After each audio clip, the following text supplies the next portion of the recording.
E quando Paulo saiu, entrou um homem que eu achei um homem formidável, sabe? Que era um alto funcionário do ministério, se chama Júlio Sambaqui, a quem eu não revi ainda desde que voltei, porque eu tenho uma profunda admiração. Quer dizer, esse homem era um alto funcionário do ministério, muito competente, no que dizia respeito à administração do ministério, e o presidente Goulart o nomeou como uma espécie assim de ministro tampão, mas esse homem era de tal maneira eficiente que terminou ficando até o fim, até o golpe. Não? Esse homem também, ele não diminuiu em nada o impulso da campanha, era um homem também muito sério, não muito direito, e que tinha uma vantagem sobre Paulo e sobre qualquer outro ministro, é que ele sabia onde estavam as verbas, exatamente porque ele tinha um conhecimento extraordinário de 20 e tantos anos de ministério no campo da administração. Quer dizer, então eu continuei a trabalhar com ele e ele deu todo o apoio que o Paulo também dava. Foi um período aí de trabalho sério, não? Em que a gente desenvolveu um esforço fantástico a nível nacional. Não? Esse período em que você esteve em Brasília, coordenando a campanha a nível nacional, durou mais ou menos quanto tempo, Paulo? Olha, isso durou pouquíssimo, rapaz, sabe? Porque isso deve ter sido de junho, quando o Paulo me levou, a abril do outro ano. De junho de 63 a abril de 64. Nessa época, você tinha alguma filiação partidária? Não. Eu era político, não, enquanto era um educador, mas não tinha uma filiação partidária. Não que eu quisesse me pensar em livre atirador, não era nada disso. Eu tinha uma linha de opção política que me levava a votar, por exemplo, Emílio Arraes, quando votei no governo, quando Arraes foi prefeito, quando Arraes foi governador de estado, etc. Agora, eu não tinha uma filiação partidária, por isso é que eu digo até que foi exatamente pela primeira vez que eu me filiei a um partido agora, recentemente, ao PT. No caso, foi o PT que conseguiu esse meu engajamento partidário. Isso não significa, inclusive, que eu me sinta um bom militante, um militante formidável. Nada disso. Eu me considero até um militante deficiente. Quer dizer, o PT que, num parênteses aí, metendo esse negócio PT no nosso livro, o PT é que tem que entender as minhas deficiências para me querer ou não me querer.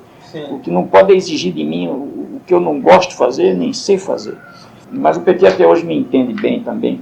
Mas é com ele que eu venho me experimentando como... Muito antes, eu tive uma experiência rapidíssima, entende? Mas me desiludiu rapidamente, que foi com a chamada esquerda democrática da UDN em 46.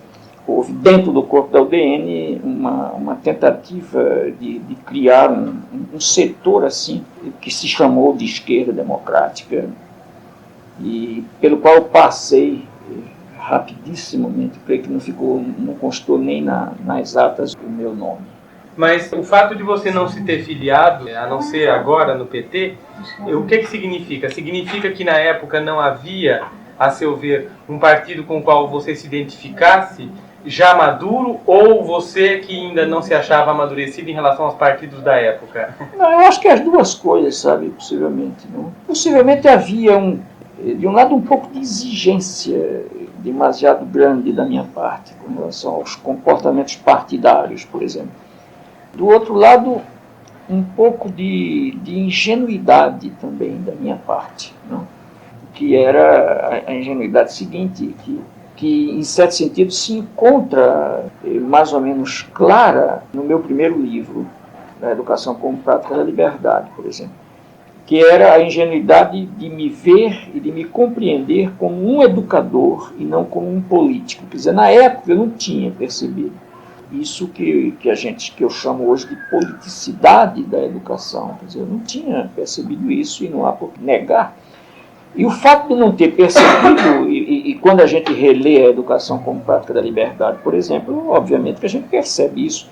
Quer dizer, eu creio que não há uma vez sequer em que eu fale nisso no livro. Não? Quer dizer, o caráter político da educação surge muito claramente na Pedagogia do Oprimido, que é um livro pós-golpe.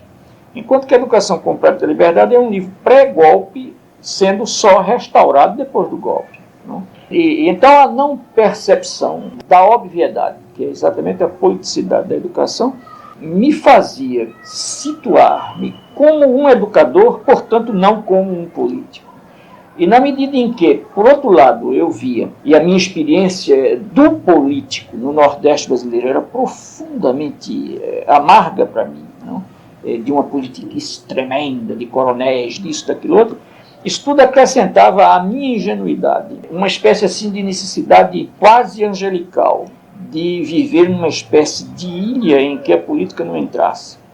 Quer dizer, eu acho que estou sendo não injusto comigo, entende, nem crítico demasiado duro comigo, eu acho que havia isso não, em mim, mas que passou a inexistir. Quer dizer, talvez um mês ou dois depois de exilado, eu já era completamente diferente disso. Entende? Quer dizer, a minha prática de exílio me politizou intensamente. Foi o Chile, inclusive, que fez isso.